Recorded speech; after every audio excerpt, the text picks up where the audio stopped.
はい、俺は反対派っていうか、ありえません。はい、魂の分離はありえません。ありえません。転生の時点でしょ。それね、天界側でもそれ実験形式であった。壊れる。偶然的な産物もない。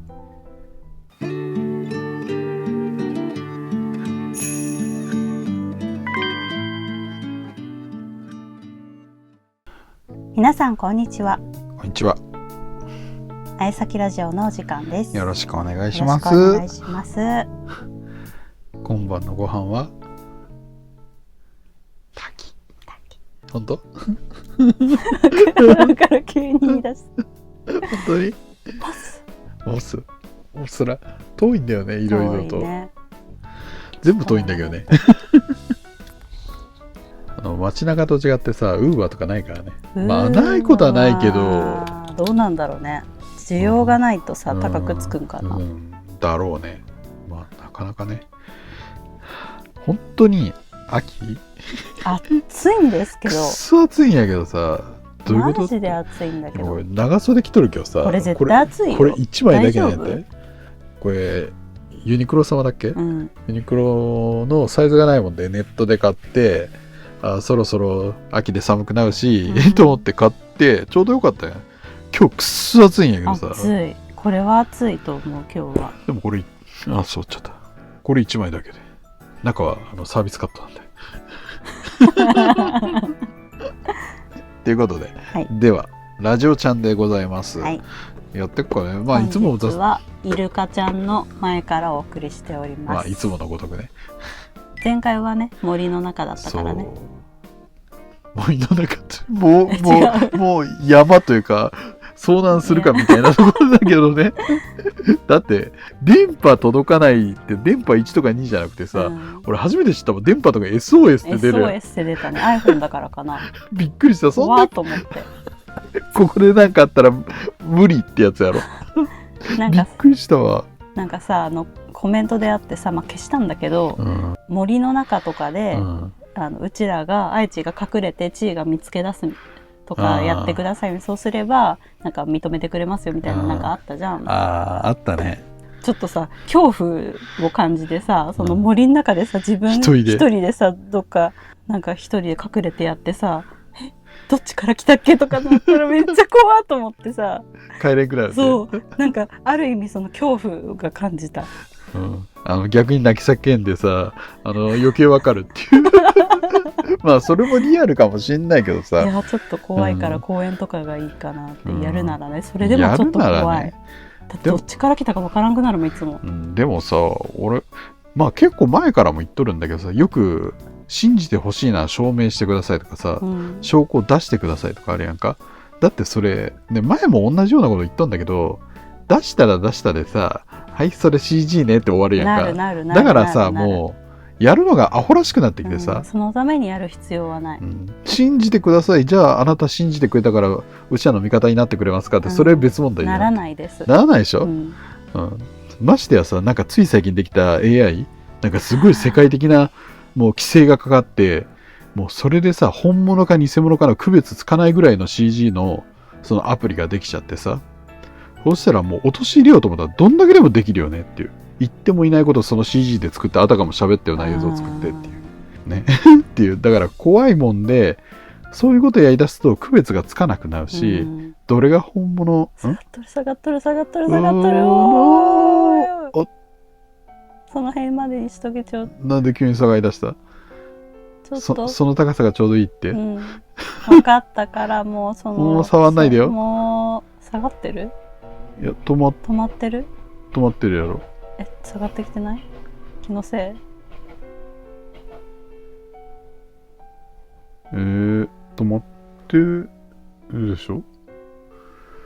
まあうちでは日常茶飯事なんで間違ってない。日常茶飯事。日常茶飯事。間違ってたらごめんなさい。世間体と世間体。世間体が正解なんだよね。マジで知らんかったこれは。世間体だと思った。世間体言っとったから、まあ確かに世間体って言われれば世間体だわと思って。そうなの？世間体じゃないの？世間体だわと思って。世間体。だからまあよっぽどなんていうの、変な言葉じゃなければ通じればいいかなっていう、ガチガチで硬いとさ、なんか硬いからニュースみたいになっちゃうかなと思って、まあ確かに。まあそこら辺は多めに見てください。変な方言も入るとさ、濁す言葉が出てくるもんで、それと方言と正常な日本語と混ざると、あれってなってくるんやて。ガチの青森の方とかガチの沖縄の方とか俺何言ってるか分かんないしねっていう、標準語ってなんだろうと思ってきて。だって熊本のさ行ったじゃん、神社の宮司様とかさ、たまに何言っとるか分からんかった時あったもん、方言でね。だからうちの母親が九州なんやって、九州の熊本なんやって。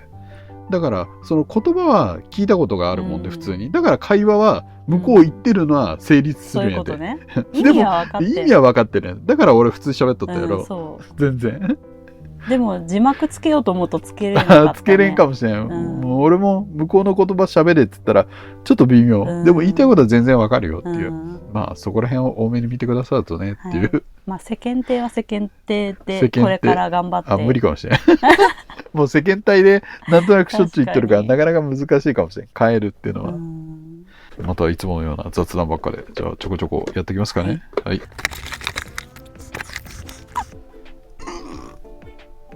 ちょっと伸びると切れるか、頭。ちょっともうちょっと上げとく？上げとく？なんで下がったの？もう本当に。止まるの？それ。それとももう緩んできただけ？それ。重み？携帯の重みとか？劣化？時間劣化とか。まあそれで摩擦力とか。まあどうぞ。50代女性。昨年母が亡くなりました。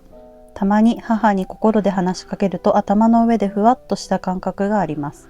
母が返事をしてくれてるのでしょうか？判別しちゃうと二者択一なんだよね。成仏しとったらそれはありえない。してないんだったらずーっと成仏しずに心配して待ってるっていう。もしかしたら守護様が頭ポンポンってしてる可能性はある。まあそれは全然ある。そうするとなんかふわっとした感じがさあるかもしれないよね。それはあるって。だから必ずしもそのお母様だったり、その亡くなったお母さんだったりお父さんだったりおじいちゃんおばあちゃんっていう下がってる？やっぱ下がってた。まあいいやもう。とは絶対限らないんやて。だから大体の方は成仏しちゃうんだけど、やっぱ未練っていうのと心配が合うと残る。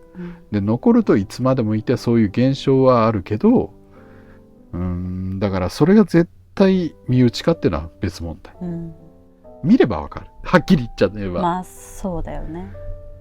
あともう一つ的な可能性的には嫌な言い方なんだけど、本人の心を守るための妄想っていうのは落ち込んでて考えててふわっとして、あこれきっと守ってくれたんだって言っていう慰めもあるから、もう真実は一つだけど真実は結局見なきゃわからないし、その当事者しかわからないけど当事者が見えなければわかんないよね。俺が見ればわかるけど、それが現実ってことだよね。だから一括りでこの現象が起きましたからはいこれですねっていうのは言い切れないんやで、イコールその答えに出る時点で俺は首をかしげるんやで、この現象起きたらこれですねはいおしまいって、いや数学じゃないんだからと思って。そうだね。人間の感情もあれば環境もあればそのタイミングと思いがある、ね、そうすると答えっていうのはねどんなパターンでもある。だからそれに干渉できるものが見て嘘偽りなく見たものを言えばそれは限りなく正しいこと、限りなくだよ、絶対じゃないよ。その時点でもたまたまってのがあるから、たまたま成仏しとったのに戻ってきとったって、たまたまガッチやった、あれ成仏してないやんって突っ込むかもしれないし、確かにねってな感じで、はい、次いきます。20代女性。本当は痩せたいタマアザラシちゃん。俺ゴマフアザラシ。あれ可愛いよね。何歳でしたっけ？あれ俺今年で14歳じゃなかったっけ俺。あれ一時話題になったよね。アザラシ幼稚園ってさ、日本人が、海外の保護施設の映像ライブを見てスパチャを投げて、で年間のその寄付額とその1日か2日1週間ぐらいの寄付額が同額になったっていうすごいね。で日本人が見てこうやってアザラシってさ墨立つやん、アザラシ茶柱とかねいろいろ名前がついたりね、かわいいよな。そう癒しになってるよね。今でもね俺たまに見たりするんだよねもうへこんどる時とか、ごめんなんでいいですか。はい、たまに夢で大好きなおじいちゃんが現れます。この前亡くなった方が着る白装束を着ていて寂しい会いたいと言われました。おじいちゃんは最近三回忌を迎え法要をしお墓参りも行きました。夢で会いに来るということは夢で会いに来るということはありますか？まあそれはあるね。なんかの言葉として適切ではないんだけど記念とかさ節目とかそういうのでは向こうの許可が下りて戻ってくるっていうのは全然ある。で白装束を着てるっていうのはね基本的にね植え込みなんやで。ね、その時代的なもので亡くなった方とか、それこそ昔切腹する時とかね、そういうイメージが強くなるもんで亡くなった方が結局亡くなったらこれを着なきゃいけないっていう思い込みね、なると精神体ダウンで言ったじゃん。安定すれば自分の力で服装でも変えれる、強い人だけではない。思い込みでなる。そうなんだ。しがらみがなくなるから常識という名のその程度の服の変換ぐらいだったらある程度できるんやで。程度だね。でも神クラスとかそこらになるともう構成が違うから無理だよ。力が強くなる。だから人間が服を変えるのと天界とかその神様とか言われてる人たちが服を変えるので意味合いが全く違うからね。人間できとか神様やるのに何で時間かかるの？滝神社のとこね。だからそこを混同されると困る。事象としてね。でその白装束に関してはその長年の人間のさ常識とかね一般論が染みついてるからそういう格好の可能性がある。なるほど。で戻ってくる理由は全然あるよって。だっておじいちゃんでしょ、孫かわいいやろ。かわいいよ。気になったらさ戻れるなら戻るやろ多分、おそらくね今までの統計の話ね自分の子供を見に来るより自分の孫見に来る人は多いんやって。マジで？だから出来の悪い自分の子供息子娘より出来の悪くても言葉が汚いけど出来の悪い孫の方が可愛いんやで。それはなんで？分からん。それは統計的な話。これは統計的な話。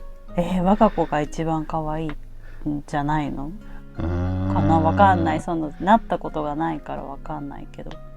なんていうないその前世とかでさ、孫可愛いって思う前世なかった？全然あったよ。孫のが可愛い感覚。孫の方が可愛かったよね。その人の中に入った感覚。多分これは自分の子供だとかなりさやんちゃされたり暴言言われるやんて、直接的に常に近くにいるから、でも孫ってさワンクッション置いて外にいたりさあるもんでなかなか暴言を言わないおじいちゃんおばあちゃんに。で可愛い部分とか懐く部分とかが出てくるもんで余計可愛く見えるんだよね。ワンクッションあるから。なるほど。これ言うとどんどん悪くなるからあかんから。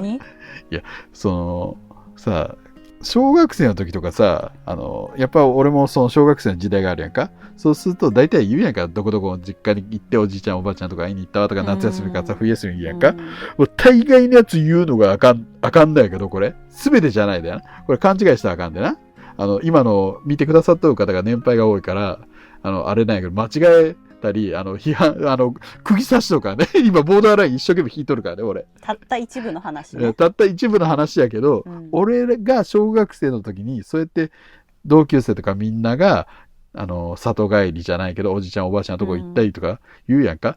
大体目的はお小遣い大体言うのがいくらいくら俺もらったんだぜとかさもうそういう話ばっかするんやで。だから一部だよあくまでもこれは。だからそれを鵜呑みにしないでくださいね。一部ね。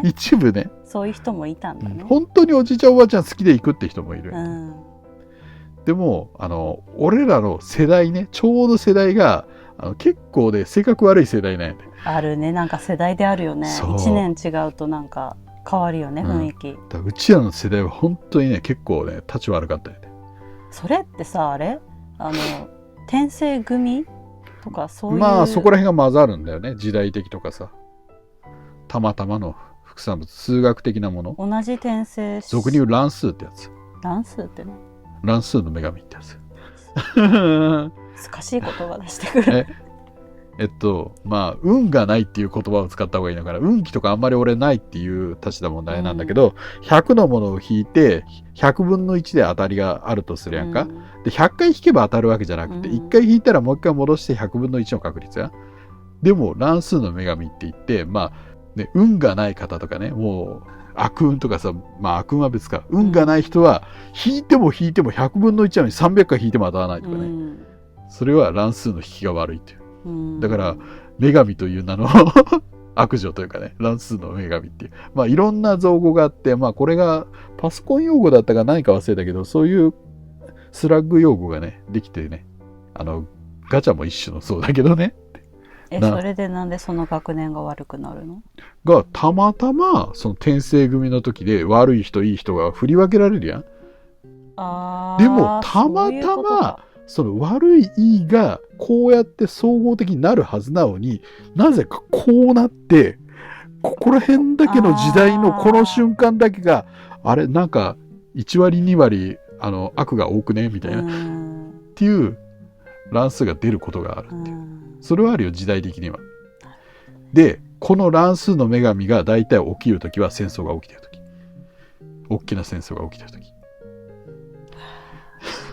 大体そういうことか。そうだって個々の悪だったらなんかあってさ争い起きて潰れていくだけやん。それが固まって世界的な戦いになるから大きな戦争になる。なるほどね。これは運命論と乱数の話ね。うわ、そういうことか。それをなんとか調整するけど、この程度ずらせば大丈夫だろうっていう展開が傾向はあるんだけど、でも人間のやることは突拍子もないというかえげつないというか。なるほど。なんかちょっと話変わったけど、だいぶずれたけども、だから引き出しはいっぱいある、こういう風に。頑張って引いていきます。はい。引いていきますね、あれね。引き出しを引き出しそっちの方が。いきますか。でははい次。40代女性マートリーさんかな。マートリーさん。一つの魂が二つに分かれて二人の人間として別々の時期場所に生まれ、その二人が出会うとベストパートナーになることがあるとされるツインレイについてどう解釈されますか？はい、はい、俺は反対派っていうかありえません。はい、魂の分離はありえません。ありえません。転生の時点でしょ。それね、展開側でもそれ実験形式であった。壊れる。偶然的な産物もない。たまたま魂の波長が近すぎるだけの話、これは。だから双子の方は前世同じ魂で別れたっていう、なんか今の現代的な理論もあるけど、これは正直ありえないんやで。ツインレイの現象的には魂は分けようがないんやで。 OK？ 単純だけどなぜって言われても分けれるもんじゃないから、そもそも。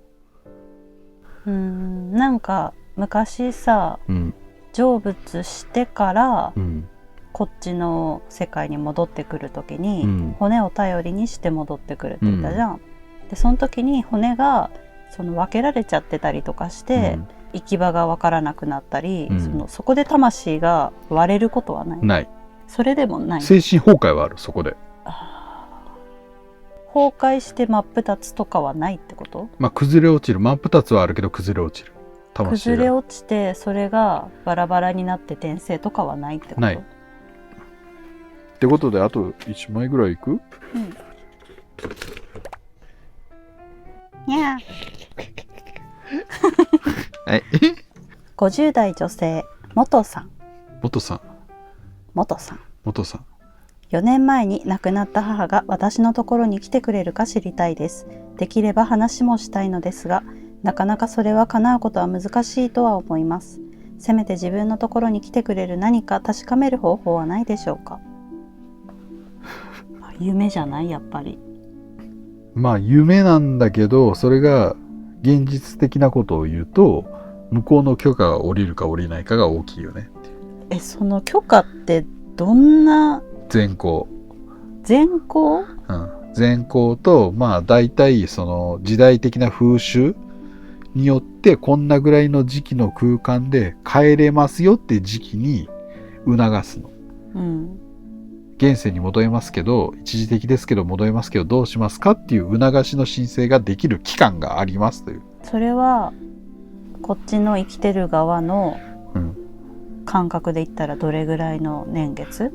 まあ年一はあるやろ。年一から年二はあるかな、こっちぐらいの感覚だと。じゃあその亡くなりましたその1年後とかじゃなくてもうすぐでもあり得る？基本的にはお盆の時期は空間制御と、まあ、全体的なその権限をみんなには与えてる犯罪者とかそういうのは除いてね、問題を起こすような方は除いて、それ以外の方全員に大体お盆の時期には規制できますよって。まあ日本でお盆の時期だけど、大体7月の下旬から中旬下旬、まあそんなぐらい、下旬ぐらいから8月の中旬から下旬ぐらいまでの期間に戻れますっていう期間は全員に通達してる。要はプリント配るみたいな感じで。ね。で、じゃあ7月に亡くなりましたってなったら、もうすぐ来れる？まあ順調よく手続きいけば。で、それプラスその年に1回ぐらいは個人的に戻れる権限を与えてるっていうか、この地球上の1年だよ、約。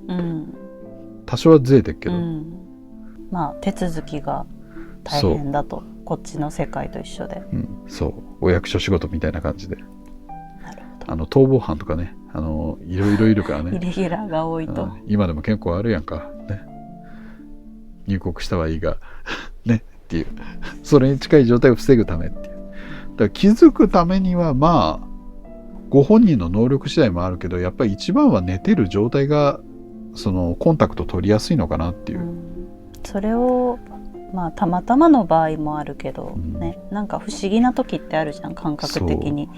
すごくほっとしたなって時もあるしさ、意外と近くにいたいとかね、自分の感覚を信じてというか、常識と外れたような意味のわからない感覚の時は何かしらそういう現象が起きてる時はありえるのかなっていう、まあそれは俺は目に見えちゃってるから普通通りなんだか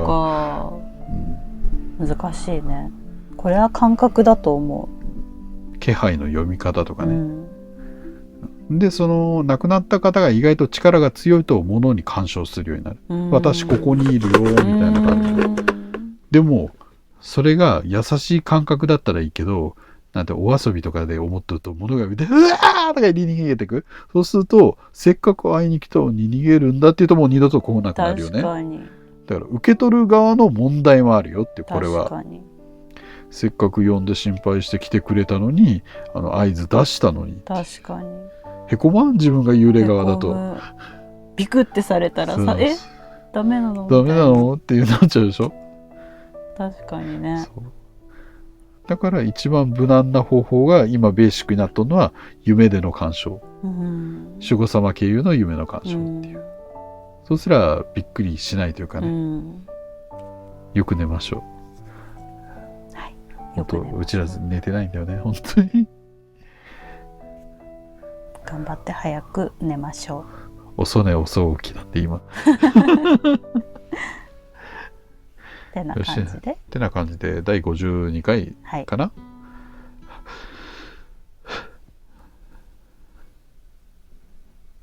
なんか今一瞬変な感覚したよ。気のせいです。気のせいにしときましょう。この時期はね、ハロウィンがあるもんでさ、変なもんがね、お盆と違ってやばいんやで、ハロウィンの方が。空間をこじ開けてくるから、ね。どうやって来るんだろうね。そんな世から来るの？だから空間の亀裂が緩いんや。ああ、そっか。そこを力の強いやつとか悪どいやつはねじ込んで、こうやって体ねじ込んで空間抜けてくる。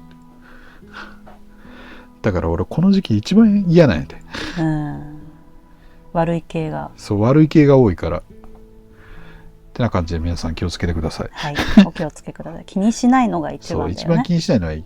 俺はもうビビーなんで、クマちゃんですからね。だからどうしても気になれて、なんかちょっとあと目線を送ったりさ、視線を感じたりすると。では、お疲れ様です。お疲れ様です。